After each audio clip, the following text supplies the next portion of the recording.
ભાગ 4 કમળ વત્તા લક્ષ્મી. એ માણસનું નામ ના લેતા મારી સામે. શિવ ગુસ્સા સાથે બોલી ઉઠ્યો. શિવની આંખોમાં લોહી ઉતરી આવ્યું અને એ જ આંખ સામે એક લટકતો મૃતદેહ તરવરી રહ્યો, જેને શિવને અકળાવી મૂક્યું. એ ફરી ચાલતો થયો.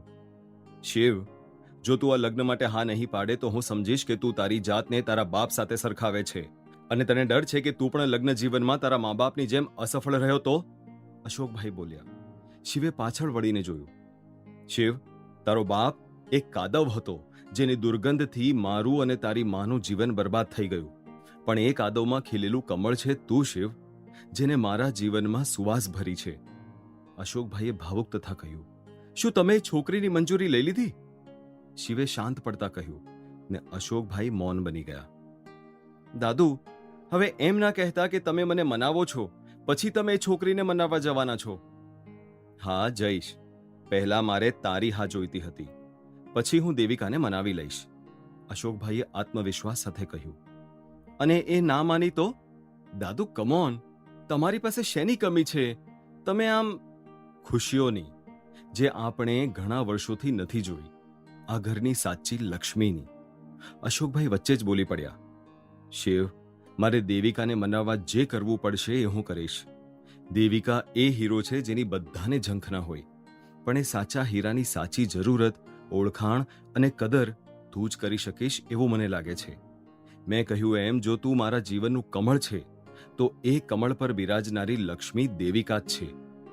અશોકભાઈએ પોતાની વાત શિવના ગળે ઉતારવાના પૂરા પ્રયત્ન સાથે રાખી. શિવે એક ઊંડો શ્વાસ પોતાની અંદર ભર્યો. ઓકે, જો દેવિકા હા પાડશે તો હું વિચારીશ. વાહ, તારા મોઢેથી દેવિકા નામ વધારે જ વહાલું લાગે છે, અશોકભાઈ ખુશ થતા બોલી ઉઠ્યા. દાદુ, શિવે જાણે એમના દાદા નાનું બાળક હોય એ રીતે એમની સામે સ્મિત વેર્યું અને ઉતાવળે બહાર ગાર્ડન તરફ જતો રહ્યો. હા હા, અજય, દેવિકા નારાયણ સાથે અત્યારે જ વાત કર ને કાલ સવારની મારી એમની સાથે મીટિંગ અરેન્જ કર. શિવે ફોન મૂકી દીધો. એ ખૂબ આતુરતાપૂર્વક અજયના કોલની રાહ જોવા લાગ્યો. રિંગ વાગી. હા બોલ, શિવે કહ્યું. સર, એ મેડમે કહ્યું કે જેમને મળવું હોય એ પોતે ફોન કરે, અજયે કહ્યું.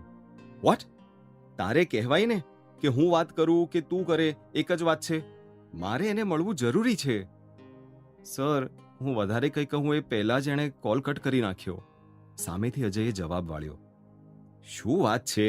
આ કઈ પ્રકારનો એટીટ્યુડ છે? ચાલ કઈ નહીં, તું એમનો નંબર મોકલ, હું વાત કરી લઉં છું. શિવે ફોન મૂકી દીધો. શિવે ગુસ્સા સાથે પોતાની અંદર શ્વાસ ભર્યો ને દેવિકાને નંબર જોડ્યો.